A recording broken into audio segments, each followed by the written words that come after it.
Assalamualaikum warahmatullahi wabarakatuh. Hari ini kita akan diskusi mengenai teorema Pappus-Guldinus, atau ada juga beberapa buku yang menyebutkan teorema Pappus-Guldin.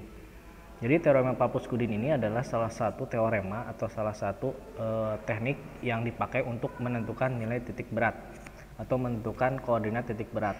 Dasarnya yaitu kita menghitung luasan atau volume dari benda yang diperoleh dari kurva yang diputar sepanjang sumbu putarnya. Teorema ini terbagi menjadi dua, teorema Pappus-Guldinus 1 dan teorema Pappus-Guldinus 2. Di mana teorema Pappus-Guldinus 1 ini dipakai untuk menentukan koordinat titik berat apabila benda yang diputar itu akan membentuk suatu bentuk volume. Sedangkan teorema Pappus-Guldinus 2 itu mencari koordinat titik berat pada kurva, di mana apabila kurva tersebut diputar akan membentuk luasan. Baik. Selanjutnya, bagaimana bunyi teorema Pappus-Guldinus 1? Ya. Jadi, jika suatu benda diputar sekeliling suatu sumbu yang sebidang dengan daerah itu, tetapi tidak memotongnya, maka volume benda yang terjadi sama dengan luas daerah itu dikalikan dengan keliling lingkaran yang melalui titik berat itu, benda itu. Jadi seperti ini. Dari sini kita sudah bisa melihat bahwa luas daerah, volume benda yang terjadi sama dengan luas daerah dikalikan keliling lingkaran. Nah, apabila kita definisikan A itu adalah luas daerah R, sedangkan R itu adalah jarak titik berat ke sumbu putar. Jadi kita lihat di sini. Ini adalah bendanya, benda yang akan diputar. Di sini, ini bendanya itu adalah benda datar, 2 dimensi, dan ini memiliki luasan, taruhlah misalkan ini daerahnya itu adalah R ya, di mana luasnya itu adalah A, dan titik beratnya kita asumsikan di sini di titik G. G itu ada titik gravity atau center of gravity, dan titik G ini memiliki jarak terhadap sumbu putar R, gitu ya. Maka volume yang terjadi itu luas ini yang luas yang diarsir ya, dikalikan dengan keliling lingkaran ya. Keliling lingkaran kan 2V kalikan dengan R gitu ya. Jadi rumusnya adalah ini, volume sama dengan A dikalikan 2V kalikan dengan R. Nah, ini teorema Pappus-Guldinus 1. Nah, untuk mencari titik beratnya itu adalah R ya, R itu titik beratnya R.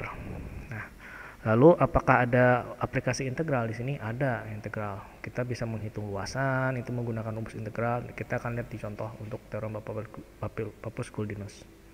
Baik, yang kedua, teorema Pappus-Guldinus 2. Jika suatu sumbu putar diputar sekeliling suatu sumbu yang sebidang dengan busur itu, tetapi tidak memotongnya, maka luas busur yang terjadi sama dengan panjang busur itu dikalikan dengan keliling lingkaran yang melalui titik beratnya. Baik, apabila kita memiliki busur seperti ini ya. Nah, busur itu adalah kurva S. Nah, ini S ini adalah panjang busur atau panjang kurva. Kemudian titik beratnya itu taruhlah misalkan G, titik beratnya G, dan memiliki jarak R terhadap sumbu putar. Sehingga luas-luasan yang terjadi apabila ini diputar, ini akan membentuk suatu luas permukaan. Luasnya itu adalah S besar dikalikan S kecil, S itu panjang busur, dikalikan 2V kalikan dengan R. Nah, jadi seperti ini bunyi dua teorema Pappus-Guldinus. Nah, dari dua teorema ini, dua rumus sederhana ini, kita bisa breakdown beberapa aplikasi di dalam teorema Pappus-Guldinus untuk mencari titik berat. Baik, contoh. Saya akan mengambil satu contoh saja untuk teorema Pappus-Guldinus yang kedua, kurva, karena caranya juga nanti akan sama saja ya. Intinya di dalam menyelesaikan teorema Pappus-Guldinus itu kita harus tahu nilai kurvanya. Kalau untuk yang Pappus-Guldinus 2 kita harus tahu nilai kurvanya atau persamaan kurvanya.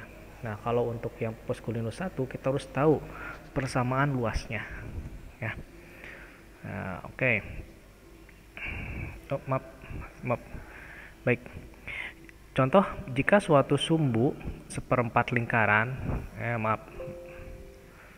jika suatu sumbu seperempat lingkaran diputar sekeliling sumbu X sehingga membentuk setengah bola, tentukan koordinat titik berat benda yang terjadi. ada suatu sumbu seperempat lingkaran diputar sekeliling sumbu X, ya, sehingga membentuk setengah bola. Nah, jadi langkah pertama yang harus kita lakukan adalah gambar dulu kurvanya seperti apa, sumbu setengah lingkaran seperti apa. Jadi kita gambarkan di sini. Kalau setengah lingkaran kan seperti ini ya, seperempat lingkaran seperti ini ya. Nah, taruhlah misalkan jari-jarinya itu adalah R, jari-jari lingkaran. Maka di sini posisinya R, di Y, di X juga pasti R. Oke ya. Nah, titik beratnya kira-kira di mana untuk kurva seperti ini? Pasti ada di sini, di G. Ya, di G. Yang mana koordinat titik berat nilainya itu akan sama untuk pada koordinat titik X dan koordinat titik Y, akan sama. Kalau misalkan X-nya itu misalkan 2, maka di Y-nya pasti 2. Kenapa? Karena bendanya itu adalah benda simetris kalau diputar, yang akan membentuk ukuran yang sama jenis, baik di kuadran 1 maupun di kuadran 4. Nah, baik, persamaan lingkaran. Nah, kita ini persamaan lingkaran itu adalah persamaan yang umum. Jadi kita harus tahu persamaan lingkaran itu seperti apa ya. Jadi persamaan umum yaitu X kuadrat ditambah Y kuadrat sama dengan R kuadrat. Ini persamaannya. Persamaan untuk apa? Persamaan untuk kurva ini. Nah, ini ya, ini persamaannya. Ini yang persamaan ini yang akan kita pakai untuk menghitung panjang kurva dan menghitung titik berat. Baik. Ini diputar ke sumbu X, diputar. Nah, ini diputar sumbu X, maka akan membentuk setengah bola. Baik, karena benda yang terbentuk dari seperempat lingkaran, maka posisi titik berat pada koordinat X akan sama dengan posisi titik berat pada koordinat Y, ya kan? Karena simetris ketika diputar itu. Nah, kemudian luas setengah bola. Tadi kalau ini kan berarti kurva ya. Ini kurva adalah kurva, bukan luasan. Jadi kalau kurva kita gunakan teorema Pappus-Guldinus 2. Yang mana luas permukaan putaran sama dengan panjang kurva dikalikan 2V kalikan dengan R gitu ya. Baik. R itu kalau misalkan R itu adalah jarak dari titik titik berat atau titik pusat massa ke sumbu X. Nah, luas setengah bola ini kita gunakan teorema Pappus-Guldinus 2, itu Sx ya. Ini menandakan X itu diputar ke sumbu X.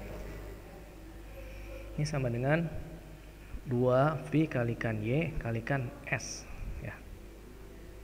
2V kalikan Y kalikan S. Oke, 2V kalikan Y kalikan S. Nah, Y-nya berapa? Y itu adalah titik koordinatnya yang akan kita cari. Justru Y itu adalah titik koordinat yang akan kita cari ya. Oke. Lalu S-nya berapa? S itu panjang kurva ya. S itu adalah panjang kurva. Jadi kita tulis saja 2V kalikan S. Nah, kalikan panjang kurva. Panjang kurva ini berapa? Kita tahu kan, kalau kurva ini utuh berbentuk lingkaran, maka keliling lingkaran itu kan sama dengan panjang kurva utuh. Keliling lingkaran itu kan rumusnya 2V kalikan dengan R. R ini ya. Nah, tapi karena ini seperempat, maka seperempat keliling lingkaran itu sama dengan panjang kurva ini, yaitu seperempat dikalikan 2V kalikan R. Nah, baik, ini akan sama dengan V kuadrat R kalikan Y, di mana Y itu adalah nilai yang akan kita cari. Nah, kemudian yang berikutnya, karena ini kita harus mencari nilai Y, maka kita cari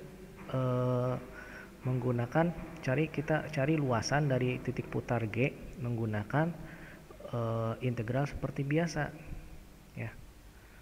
Nah, misalkan kita cari bagian kecil saja di G ini, di titik G, yaitu kita sebut sebagai delta S. Bagian kecil dari luas yang ada di titik G kita sebut sebagai delta S. Nah, kalau ini diputar, maka akan membentuk rumusnya bagaimana untuk mencari luas kalau ini diputar. Luas permukaan atau volume. Jadi kan bentuknya saya gambarkan seperti ini ya. Nah, seperti ini. Nah, Ini titik G-nya, ini titik G-nya. Ini taruhlah di sini G-nya. Ini yang kecil ini adalah delta S-nya, delta S kecil. Ya, perubahan S-nya kecil. Kalau ini kan panjangnya itu adalah Y. Nah, kalau ini diputar, maka akan membentuk lingkaran. Lingkaran di mana keliling lingkaran itu ya. Dimana keliling lingkaran ini akan sama dengan 2V kalikan dengan Y. 2V kalikan Y ya. Kemudian kalau kita ingin mencari luas permukaan dari lingkaran yang diputar ini, maka kelilingnya dikali dengan delta S ya. Dikalikan dengan delta S. Oke. Nah, ini ya. Ini kan yang diputar. Nah, kalikan dengan delta S ya. Delta S. Jadi rumusnya adalah seperti ini. Ingat ya, bukan volume. Kalau volume adalah luas permukaan VR kuadrat kalikan delta S. Tapi ini adalah luas permukaan. Luas permukaan berarti kan ketika ini diputar, luas permukaannya yang terjadi apa? Yaitu seperti berbentuk silindris. Ya, silinder saja, permukaan silinder. Ya, permukaan silinder itu sama dengan permukaan panjang permukaannya dikalikan dengan tingginya. Nah, sehingga bentuknya seperti ini ya. Nah, karena perubahannya itu mendekati 0, maka ini kita berubah dalam bentuk integral. Itu integralkan gitu ya. Sehingga delta S ini menjadi Sx. Ini sama dengan 2V ya. Kemudian integral dari berapa ke berapa? Dari 0 sampai dengan R kalikan Y kalikan ds. Baik, sampai sini. Kita lanjutkan. Nah, dari nilai integral ini kemudian kita pecah breakdown ya. Y nilainya berapa? Y itu dari persamaan lingkaran X kuadrat ditambah Y kuadrat sama dengan R kuadrat. Maka Y nya itu adalah ini pindah ke sini kemudian diakarkan. Jadinya bentuknya adalah seperti ini.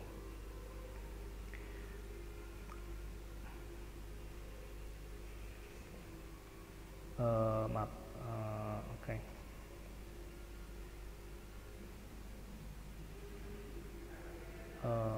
Oke, maaf, saya salah, maaf. Dari apa namanya, rumus panjang busur sebelumnya, maaf. Dari rumus panjang busur sebelumnya kita peroleh bahwa integral dari 0 sampai dengan R Y ds gitu ya. Nah, ini akan sama dengan apa? Dari panjang busur rumus sebelumnya, mencari panjang busur. Ini akan sama dengan ds ini akan sama dengan akar 1 plus dy per dx kuadrat dx ya. Maaf, dari rumus sebelumnya. Dari sini juga bisa kita masukkan, cuma nanti kita harus menghitung ds-nya, terlalu panjang nanti ya. Baik. Nah, dari sini kita langsung ke rumusnya. Nah, dari sini kita harus cari dulu dy per dx. Nah, dari persamaan lingkaran ini ya, dari persamaan lingkaran ini kita turunkan. Ini turunkan 2x kalau diturunkan menjadi x kuadrat kalau diturunkan menjadi 2x dx ya. Y kuadrat diturunkan menjadi 2y dy. Ini akan sama dengan 0. Sehingga dari sini ya akan diperoleh dy per dx sama dengan minus x per y. Nah, jadi ini kita masukkan ke sini. Ya. Sehingga diperoleh nilainya adalah ini. Ya, dikuadratkan. Lalu supaya sama gitu ya. Ininya kita apa namanya tuh? Kita reduksi supaya tidak kita hilangkan nilai satunya, yaitu dengan x kuadrat dari persamaan ini ya. Kalau x kuadrat berarti kan r kuadrat dikurangi dengan y kuadrat, masukkan ke sini. Nah, ini r kuadrat dibagi y kuadrat sama dengan ini, min y kuadrat dibagi y kuadrat sama dengan ini. Ini kurangi ini 0, jadinya adalah ini. Ini kemudian kita masukkan kembali ke rumus di atas, jadinya adalah ini ya. Itu 2V integral 0 sampai dengan R Y akar R kuadrat per Y kuadrat dx sama dengan 2V R kuadrat ya, R kuadrat, karena ini hilang Y nya jadi R kuadrat. Ya. Baik. Nah, dari sini kita peroleh nilai ini. Nilai ini akan sama dengan nilai dari sebelumnya, akan sama dengan nilai ini. Karena sama Sx, ya.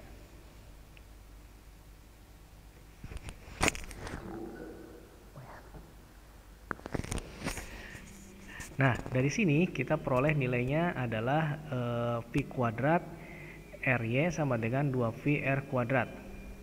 Nah, dari sini kita peroleh nilai Y sama dengan 2R per V. Nah, karena bentuknya itu adalah simetris, maka koordinat X juga akan sama, yaitu sama dengan nilainya 2R per V juga. 2R per V juga. Nah, ini menjadi bentuk cara mencari titik berat. Oke. Baik, cara mencari titik berat itu sebenarnya gampang-gampang susah, kita harus hati-hati. Seperti saya tadi ada kesalahan, kita langsung memasukkan ke sini yang sebenarnya tidak perlu, walaupun dimasukkan juga hasilnya juga sama seperti ini ya. Kita harus hati-hati menerapkan suatu rumus. Kalau mencari panjang busur, gunakan rumus untuk mencari panjang busur. Tuh, dan seterusnya ya. Baik, terima kasih sampai di sini. Atas waktunya, terima kasih. Sampai ketemu kembali. Assalamualaikum warahmatullahi wabarakatuh.